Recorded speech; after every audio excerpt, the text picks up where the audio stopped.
अस्सलाम वालेकुम बच्चों। तो आज हम सीखेंगे उर्दू हरूफ तहज्जी। अलिफ से अंडा,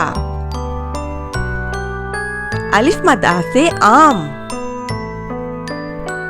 बे से बकरी, पे से पकोड़े, ते से तितली,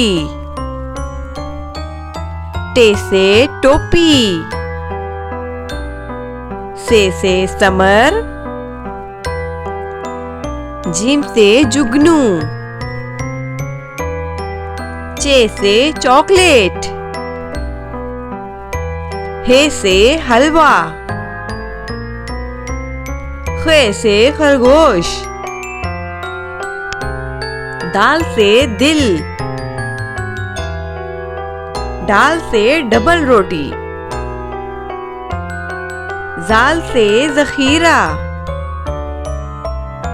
रे से रेलगाड़ी,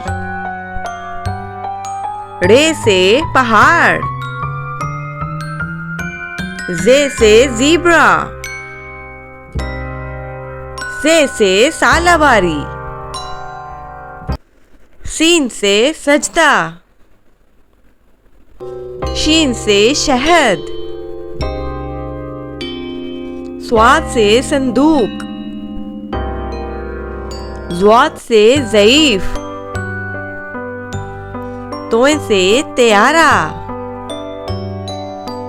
ज़ोए से ज़रूफ, ऐन से औरत,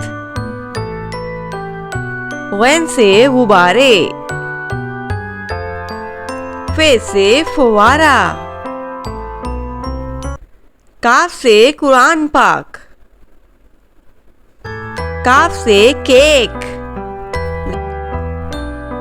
गाफ से गाय, लाम से लीमू, मीम से मोमबत्ती, नून से नाशपाती, वाव से वकील, हे से हाथी, हमजा से चाय, छोटी ये से योयो, बड़ी ये से या रसूल अल्लाह सल्लल्लाहु अलैहि वसल्लम। वीडियो अच्छी लगी हो तो सब्सक्राइब करें।